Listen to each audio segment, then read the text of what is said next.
Saudara yang dikasihi oleh Tuhan Yesus Kristus, sebagai orang percaya kita harus terus belajar mengenal Injil dengan benar. Dan tentu untuk mengenal Injil dengan benar, maka kita juga harus mengerti dengan benar pengertian Injil atau apa itu Injil. Saudaraku, kita sudah seringkali mendengar bahwa Injil itu adalah kabar baik. Itu yang kita pahami selama ini, ya.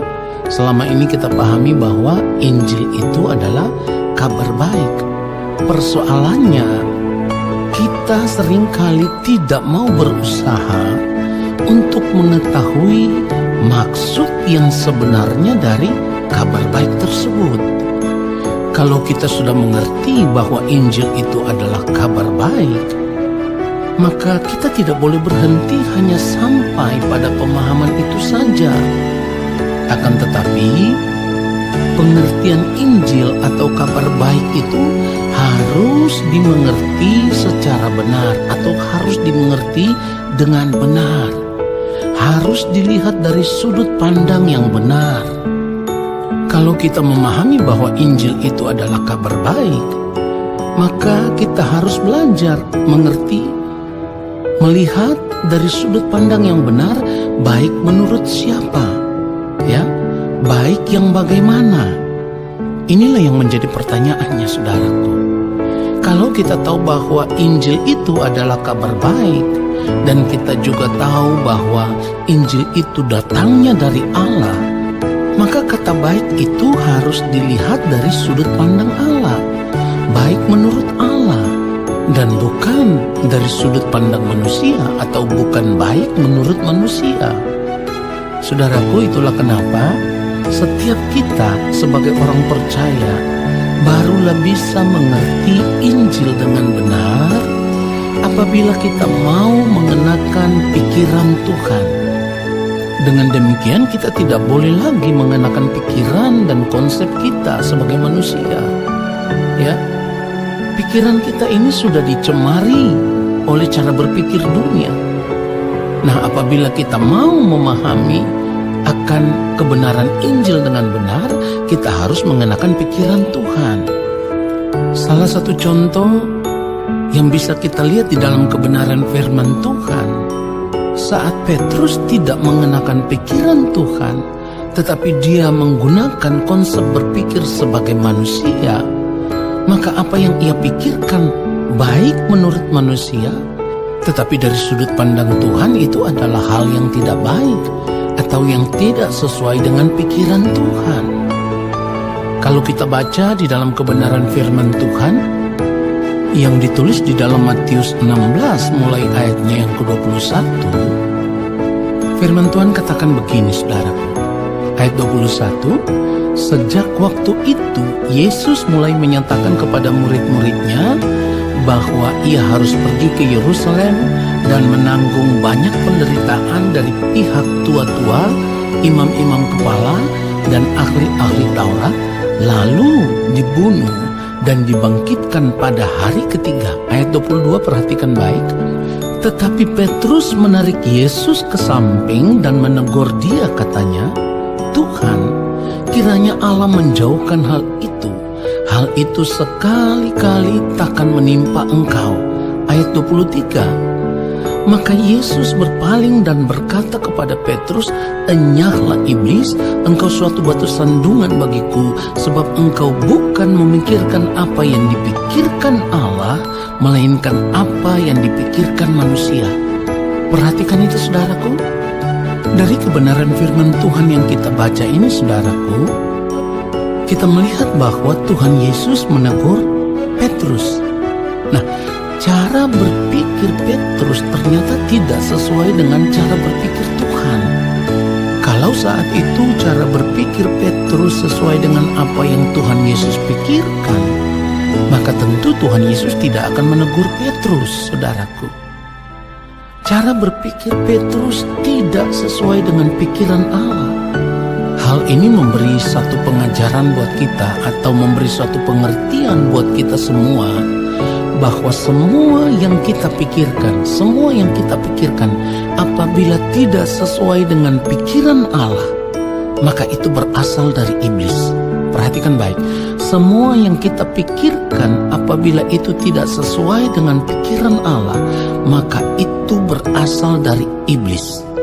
Sebab kita bisa melihat dengan jelas saat Tuhan Yesus menegur Petrus, yang Tuhan Yesus katakan adalah, "Enyahlah iblis, engkau suatu batu sandungan bagiku, sebab engkau bukan memikirkan apa yang dipikirkan Allah, melainkan apa yang dipikirkan manusia."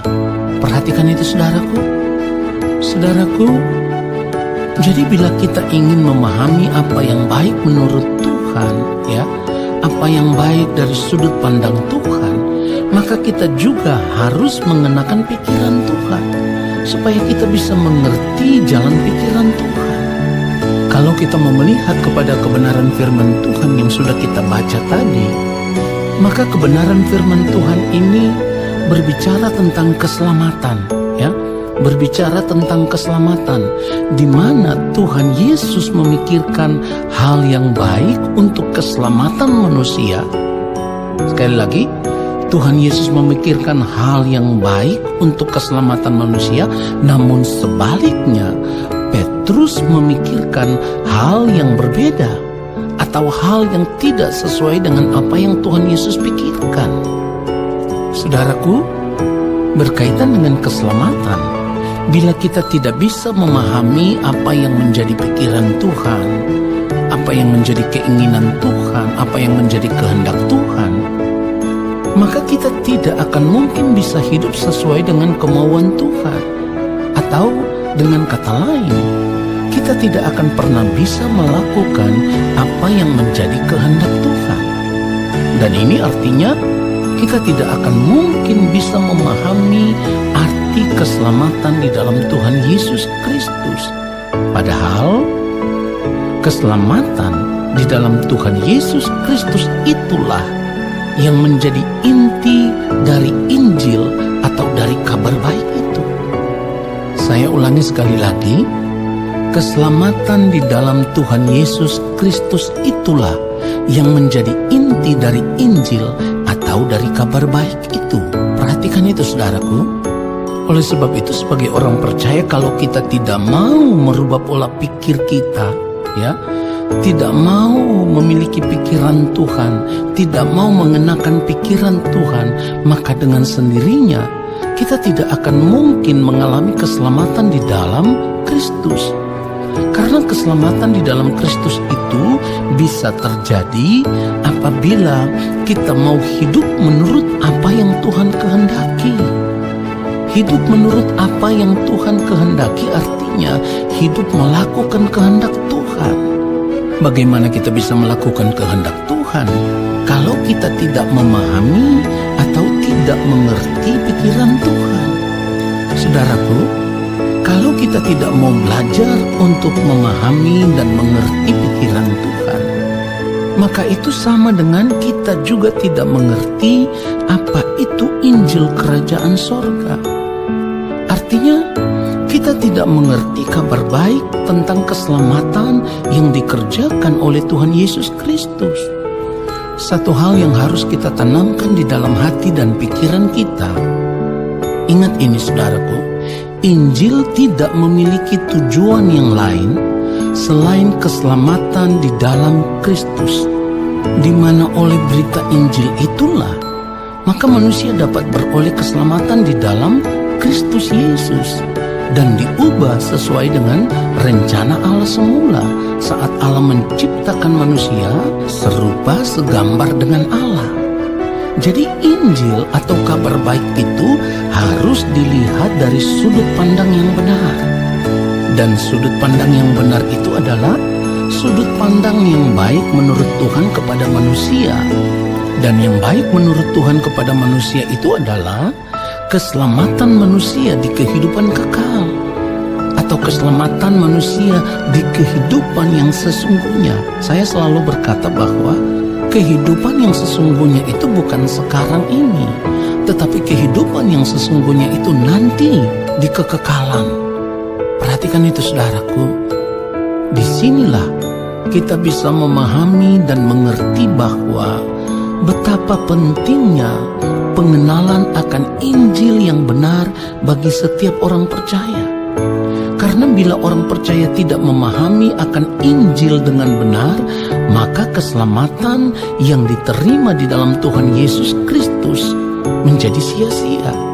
Sebab apa yang Tuhan Yesus ajarkan di dalam Injil tersebut adalah cara hidup yang harus dilakukan oleh setiap orang percaya yang mengaku percaya kepadanya.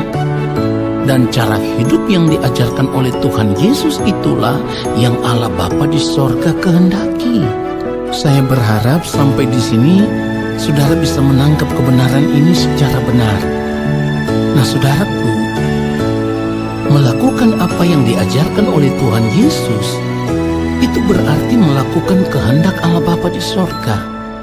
Dan orang yang melakukan kehendak Allah Bapa di sorga bukan saja diselamatkan untuk terhindar dari api neraka. Perhatikan itu.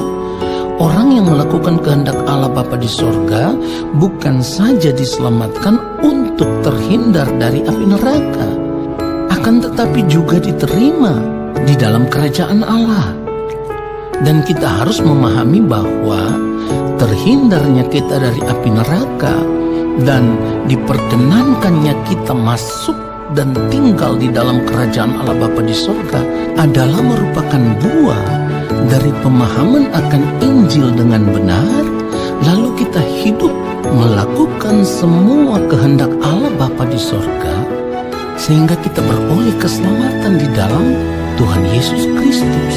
Saudaraku, itulah kenapa penting bagi kita setiap orang percaya harus mau mengenakan pikiran dan perasaan Kristus dalam hidup kita setiap hari. Kita harus mengenakan pikiran dan perasaan Kristus setiap hari, supaya kita mampu untuk memahami apa yang Allah Bapa di sorga kehendaki. Semua yang baik, yang berkenan kepada Allah, dan yang sempurna. Dan cara hidup orang percaya seperti inilah yang akan menghasilkan buah keselamatan di dalam Tuhan Yesus Kristus. Jadi sekarang kita mengerti bahwa betapa pentingnya kita mengenal Injil Kerajaan Sorga dengan benar. Kiranya kebenaran firman Tuhan ini memberkati kita semua. Haleluya. Amin.